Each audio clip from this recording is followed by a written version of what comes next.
Welcome to The Explainer. Today, we're stripping back the complex layers of communication to look at the very foundation of how we talk, write, and honestly, how we think. We're going to analyze the structure of the words we use every single day. Okay, let's dive into this. We are talking about nouns. But before we get into the mechanics of it all, I want you to imagine just for a second a world where absolutely nothing has a name. Crazy, right? You can't ask for a specific object, you can't tell someone where you're going, and you can't even identify yourself. Without a reliable way to label our reality, human communication completely breaks down. It's like a giant puzzle with no picture on the box. We need an anchor for our sentences. We need a naming word. But what exactly is a naming word? And how does it organize this whole universe? Section 1. What is a noun? The atomic level of language. We're starting right here at the very base, literally the atomic level of how we communicate and make sense of the world around us.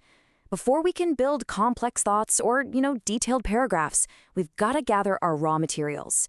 So the crucial point is beautifully simple. A noun is a naming word. That's the definition straight from our source material.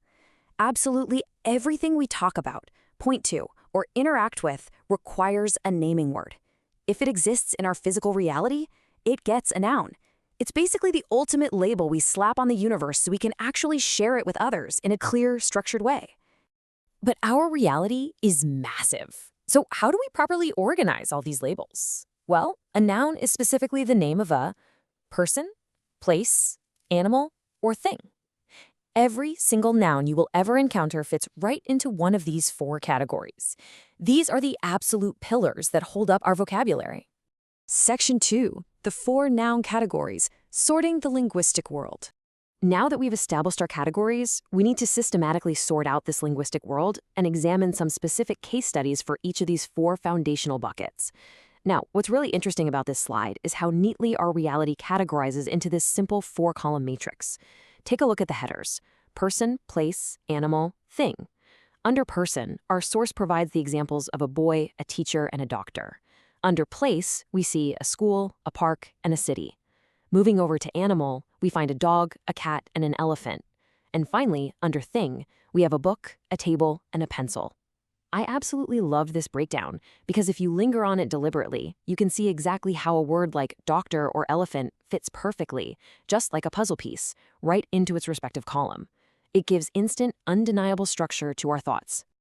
Let's do a deep dive and compare these first two categories directly. We're looking at person versus place, essentially who we're talking about versus where they actually are. I want you to actively visualize this with me for a second.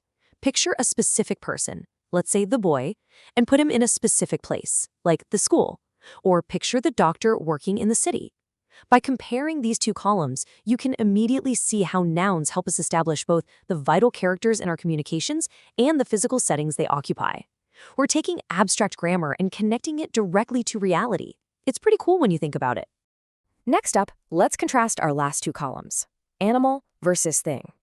Here, we're looking at living creatures compared directly to inanimate objects, a dog, a cat, or a massive elephant. These are dynamic, living entities, right? On the flip side, a book, a table, or a pencil are static objects. Seeing them side by side like this really reinforces the strict boundaries of our four noun categories. You instantly know whether something has a pulse or if it's just an object sitting passively on your desk. Section 3. Nouns in action.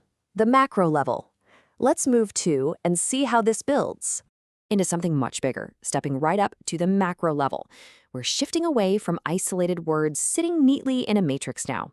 This is where these individual naming words step into the spotlight and become the foundational building blocks of actual functioning sentences. Let's isolate this first sentence here. The boy is playing. Notice how the naming word boy, pulled straight from our person category earlier, completely anchors this thought. It acts as the central subject performing the action. Without the noun boy, we just have the phrase is playing. And well, we'd have absolutely no idea who is performing that action. The noun gives the action a master, a focus, and a specific identity. Now let's look at our next example. My school is big. Here, I want you to focus entirely on the word school from our place category. Actually, visualize a massive building right now in your head to see how this works. The word school effectively anchors the descriptive word big in the sentence. Without that specific noun, the word big is just a vague, abstract concept floating out there in space. The noun steps in and gives the adjective a firm, physical home to attach to. Okay, picture the energy in this next one. The dog is barking. We take a naming word from our animal category and throw it right into direct action. The specific noun dog is linked directly to the loud auditory action of barking. It completely sets the entire scene in motion. And finally, we have our last example. This book is new. And this brilliantly illustrates how an inanimate thing, like a book, successfully completes our entire linguistic journey. We've gone from a simple, isolated category in a matrix all the way to a fully formed descriptive thought. The noun book proves that even the quietest, most static objects are absolutely essential building blocks for communicating concrete information about the world around us. Which brings us to our final provocative question. Person, place, animal, or thing, what naming words will you use today? As you close out this explainer and go about your schedule, I really want to challenge you. Look around your environment. Actively try to spot these crucial building blocks in your everyday conversations, in the emails you type out, or even just the silent thoughts in your head. Every single time you name a piece of your reality, you're using the incredible foundational power of the noun. Thanks so much for learning with us today.